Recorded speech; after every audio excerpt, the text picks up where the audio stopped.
Garuda Pancasila adalah lambang negara kita. Hai Mam semuanya, kembali lagi bersama pelajaran sekolah. Dan kali ini aku mau share ke teman-teman semuanya, ke Mam semuanya, sehingga nanti Mams bisa memberikan video ini kepada anak-anak Mams mengenai pelajaran Pancasila. Nah, ini pelajaran Pancasila untuk kelas 1 SD atau MI. Ya, aku mau share dan memberikan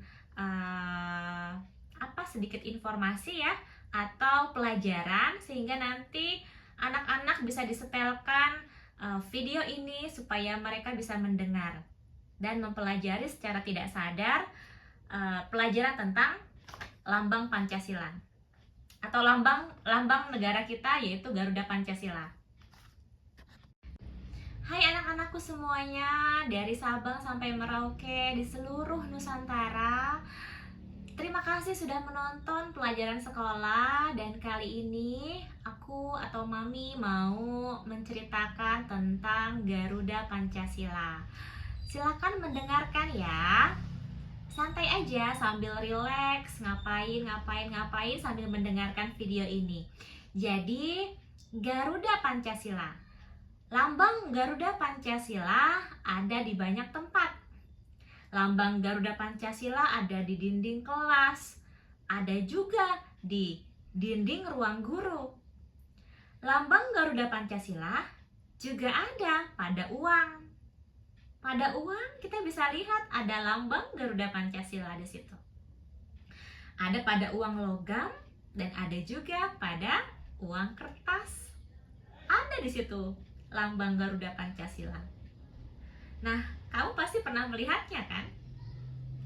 Nah, Garuda Pancasila berwarna kuning keemasan. Warnanya kuning keemasan. Jumlah bulu pada burung Garuda melambangkan hari kemerdekaan Indonesia. Jadi, jumlah bulu pada burung Garuda itu melambangkan Hari Kemerdekaan Indonesia. Indonesia merdeka pada tanggal 17 Agustus 1945. Di dada burung Garuda terdapat perisai. Perisai itu berisi simbol sila-sila Pancasila. Kaki burung Garuda mencengkram pita. Pada pita itu ada tulisan Bhinneka Tunggal Ika. Ayo, ada yang masih ingat arti dari Bhinneka Tunggal Ika? Gimana? Ada yang tahu arti dari Bhinneka Tunggal Ika? Jadi, Bhinneka Tunggal Ika itu artinya walaupun berbeda-beda tetap satu. Walaupun berbeda-beda tetap satu jua. Bangsa Indonesia memiliki banyak perbedaan. Berbeda suku bangsa, berbeda budaya, berbeda agama. Tapi meskipun berbeda-beda, kita harus tetap bersatu. Perbedaan tidak boleh membuat kita terpecah. Oke? Oke, sekarang kita masuk ke bunyi dan simbol sila-sila Pancasila. Pancasila terdiri dari berapa sila? 5. Pancasila terdiri dari 5 sila. Setiap sila memiliki simbol. Simbol-simbol itu ada di perisai pada bagian dada burung Garuda. Oke, sudah pernah melihat burung Garuda? Oke, baik. Jadi, simbol sila pertama. Simbol sila pertama yaitu bintang emas. Simbol sila pertama yaitu bintang emas. Oke. Kemudian simbol sila kedua yaitu tali rantai. Simbol sila kedua yaitu tali rantai. Simbol sila ketiga yaitu pohon beringin. Simbol sila ketiga yaitu pohon beringin. Lalu simbol sila keempat yaitu kepala banteng. Simbol keempat yaitu kepala banteng. Simbol sila keempat kepala banteng. Dan simbol sila kelima yaitu kapas dan padi. Oke. Nah, anak-anak mungkin ada yang menonton video ini, bisa dilihat di sini. Nah, ini adalah burung Garuda. Ya, sila pertama berarti bintang emas. Nah, seperti ini. Bintang emas. Ada di mana? Ada di tengah ya. Oke, lalu sila kedua yaitu tali rantai. Nah, tali rantai. Yang mana tali rantai? Yang ini. Kemudian sila ketiga. Kemudian sila ketiga yaitu pohon beringin. Sila ketiga yaitu pohon beringin. Nah, ini sila ketiga. Kemudian sila keempat yaitu kepala banteng. Ini kepala banteng. Nah, di sini kepala banteng.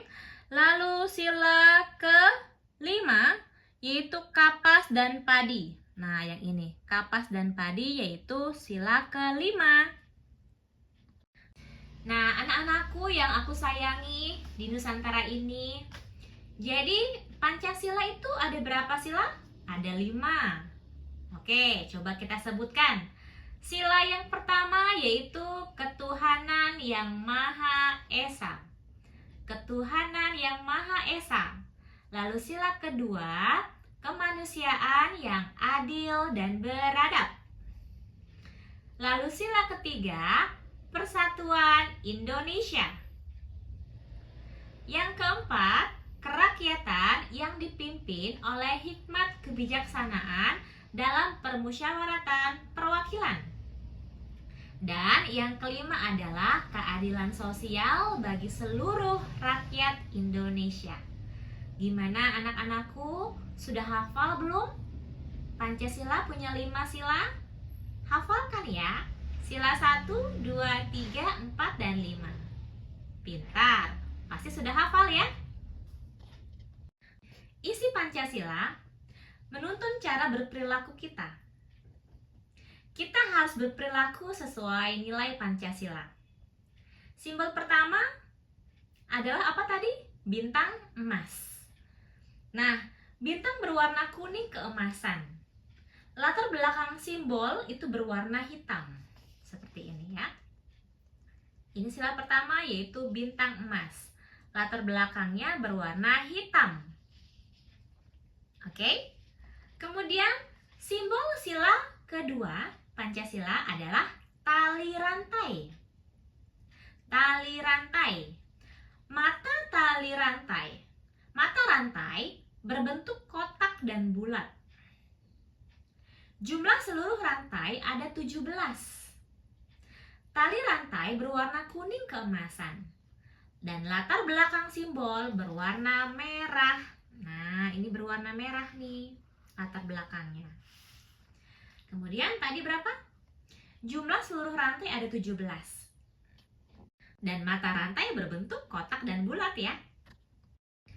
Kemudian simbol sila ketiga Pancasila adalah pohon beringin. Pohon beringin. Oke, pohon beringin memiliki akar gantung. Pohon beringin berwarna hijau dan hitam. Dan latar belakangnya simbol ini adalah berwarna putih. Seperti ini. Pohon beringin latar belakangnya berwarna putih. Pohon beringin berwarna hijau dan hitam. Dan akarnya memiliki akar gantung. Kemudian kita masuk ke sila keempat Pancasila, yaitu kepala banteng. Kepala banteng. Oke, simbol sila keempat. Kepala banteng berwarna apa? Kepala banteng berwarna hitam dan putih. Latar belakang simbol berwarna merah. Nih ya, kepala banteng berwarna hitam dan putih. Lalu latar belakangnya berwarna merah. Kemudian simbol sila kelima Pancasila yaitu kapas dan padi. Kapas dan padi. Kapas berwarna putih dan hijau, padi berwarna kuning. Kapas berwarna putih dan hijau dan padi berwarna kuning. Latar belakang simbol berwarna putih. Nah, seperti ini gambarnya. Anak-anakku, sekarang kita masuk ke penerapan sila-sila Pancasila. Pancasila mengandung nilai-nilai. Nilai-nilai itu sebaiknya kita terapkan. Nah, kita terapkan dalam kehidupan sehari-hari tentunya. Penerapan sila pertama. Sila pertama tadi bunyinya apa? Ketuhanan yang Maha Esa. Ketuhanan yang Maha Esa. Bangsa Indonesia percaya kepada Tuhan.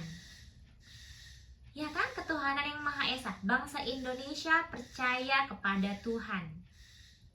Contoh penerapan sila pertama adalah rajin beribadah. Rajin beribadah adalah contoh dari penerapan sila pertama dalam Pancasila. Rajin beribadah. Contoh lain, rajin berdoa. Rajin beribadah, rajin berdoa. Kemudian berdoa sebelum dan sesudah melakukan kegiatan. Sebelum kita melakukan kegiatan, kita berdoa. Setelah kita melakukan kegiatan, kita berdoa lagi. Misalnya, sebelum dan sesudah belajar. Berdoa sebelum dan sesudah makan. Seperti itu ya, anak-anakku. Kita juga harus menghargai perbedaan agama. Apapun agamanya, kita harus hargai. Hormati, hargai. Caranya apa? Caranya dengan memberi kesempatan beribadah kepada teman. Misalnya kita punya teman yang agamanya itu berbeda sama kita. Kita harus hormati ketika mereka waktunya beribadah, ya silakan beribadah sesuai dengan kepercayaannya masing-masing ya. Nggak boleh kita jangan beribadah, nggak boleh gitu, jangan. Jadi kita persilahkan mereka beribadah. Seperti itu ya anak-anakku. Kemudian yang berikutnya penerapan sila kedua. Tadi sila kedua bunyinya gimana? Sila kedua bunyinya kemanusiaan yang adil dan beradab. Bangsa Indonesia saling menyayangi. Penerapan sila kedua adalah menghormati. Misalnya, menghormati teman, menghormati orang tua, menghormati semuanya. Menghormati teman yang lebih dulu mengantri misalnya di kantin, menghormati. Nah, penerapan lainnya adalah gemar menolong atau suka menolong. Ketika kita suka menolong, itu berarti kita sudah menerapkan sila kedua dalam Pancasila. Kemanusiaan yang adil dan beradab, kan? Kemanusiaan. Jadi kita suka menolong atau gemar menolong. Ya, menghormati, menolong. Nah, itu. Kemudian penerapan lainnya adalah apa lagi? Oh ya, satu lagi tadi, menolongnya harus ikhlas ya. Nggak boleh dengan pamrih, harus ikhlas. Karena Tuhan, karena yang Islam mungkin karena Allah Subhanahu wa Ta'ala ya. Jadi harus ikhlas kita menolong. Kemudian langsung aja ke sila ketiga, yaitu penerapan sila ketiga. Apa itu sila ketiga? Sila ketiga berarti Persatuan Indonesia. Persatuan Indonesia. Rakyat Indonesia bersatu untuk mencapai tujuan bersama. Kita harus bersatu untuk mencapai tujuan bersama. Penerapan sila ketiga adalah tidak membeda-bedakan teman. Nggak boleh beda-bedain teman. Misalnya dia ini orang kaya, misalnya orang kurang, atau dia ini cantik, dia itu misalnya enggak, atau apapun, pokoknya kita tidak boleh membeda-bedakan ya. Jadi harus sama. Kita harus bermain dengan semua teman. Perbedaan bukan alasan untuk tidak bermain bersama. Oke, kita juga harus cinta tanah air. Tanah air kita adalah Indonesia. Contoh cinta tanah air adalah bangga memakai produk dalam negeri. Jadi kita memakai produk dalam negeri, belanja misalnya pakaian-pakaian lokal, barang-barang lokal, itu adalah wujud cinta kita kepada negara kita ya. Itu penerapan sila ketiga dari Pancasila. Nah, produk dalam negeri kita misalnya batik. Nah, kita bangga tuh memakai batik karena itu kan khasnya Indonesia ya, ciri khasnya Indonesia menggunakan batik. Oke, lalu kita masuk yang berikutnya adalah penerapan sila keempat. Apa itu sila keempat? Kerakyatan yang dipimpin oleh hikmat kebijaksanaan dalam permusyawaratan perwakilan. Nah, sila keempat. Oke, penerapannya gimana? Penerapannya adalah terbiasa bermusyawarah. Musyawarah untuk mufakat. Ya, musyawarah. Jadi musyawarah itu sama seperti kita berdiskusi, gitu ya. Dalam musyawarah kita berhak berpendapat. Kita berhak berpendapat. Boleh berbeda-beda pendapat, ya. Sampaikan pendapatmu dengan santun dan jelas. Jadi harus santun pendapatnya dan jelas ya. Kemudian angkat tangan sebelum berpendapat. Jadi kita angkat tangan dulu, misalnya Bu Guru, langsung angkat tangan. Bu, menurut saya bla bla bla bla bla bla bla. Nah, itu adalah contoh kita berpendapat dengan sopan, kita angkat tangan dulu. Ya, berbeda pendapat juga itu biasa ya. Nggak bisa sama semua orang. Semua manusia punya otak yang berbeda-beda, pikiran yang berbeda-beda, pendapat yang berbeda-beda. Oke, sekarang masuk ke penerapan sila kelima. Sila kelima bagaimana bunyinya? Bunyinya adalah keadilan sosial bagi seluruh rakyat Indonesia. Penerapan sila kelima adalah bersikap adil. Adil, bersikap adil. Misalnya, ibu membagi kue sama besar untuk anaknya. Jadi adil nih, ibu memberikan kue untuk anaknya, besarnya sama. Penerapan lainnya adalah hidup hemat. Sisihkan uang jajanmu untuk ditabung. Nah, itu ya. Kemudian sila kelima juga mengajak kita menghargai orang lain. Pujilah orang lain saat ia membuat karya. Ia akan merasa gembira. Demikianlah anak-anakku, demikianlah moms, itu adalah sharing pelajaran pendidikan kewarganegaraan atau Pancasila untuk SD kelas 1 pendidikan Pancasila atau MI kelas 1 ya. Semoga ini bisa bermanfaat untuk kita semuanya, untuk anak-anak kita semuanya, dan kita ketemu lagi di video-video berikutnya ya. Bye.